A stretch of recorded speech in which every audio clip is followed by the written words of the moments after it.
जय श्री राधे कृष्णा। ओम कुकरेजा चैनल पर आपका हार्दिक स्वागत है।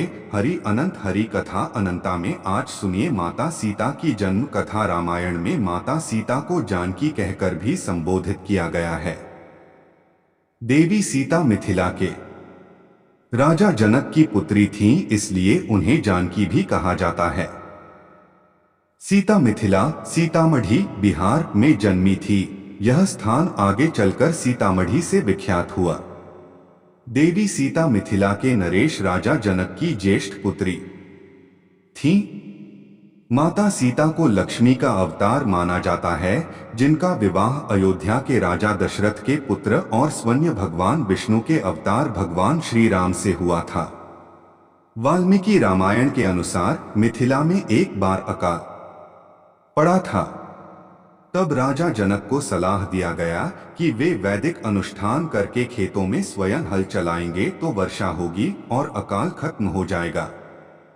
वैशाख माह के शुक्ल पक्ष की नवमी तिथि को राजा जनक खेत में हल चला रहे थे। उसी दौरान एक बक्से या कलश से उनका हल टकराया। उन्होंने उसे धरती से निकाला और खोला। उसमें एक कन्या शिशु थी, जिसका नाम सीता रखा गया। इस तरह से माता सीता की उत्पत्ति हुई थी।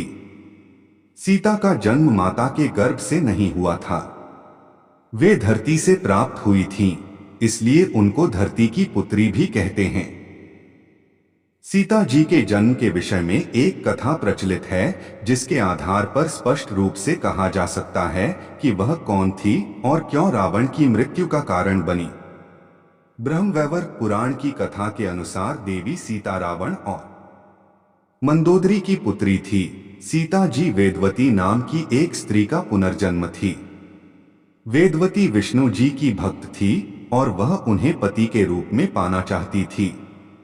इसलिए विष्णु जी को प्रसन्न करने के लिए वेदवती ने कठोर तपस्या की। एक दिन रावण वहां से निकल रहा था जहां वेदवती तपस्या कर रही थी। वेदवती की सुंदरता को देखकर रावण उस पर मोहित हो गया। रावण ने वेदवती को अपने साथ चलने के लिए कहा, परंतु वेदवती ने मना कर दिया। वेदवती के मना करने पर रावण को क्रोध आ गया और उसने वेदवती के साथ दुर्व्यवहार करना चाहा।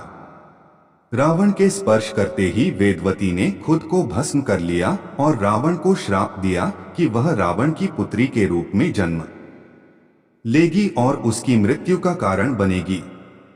कुछ समय बाद मंदोदरी ने एक कन्या को जन्म दिया।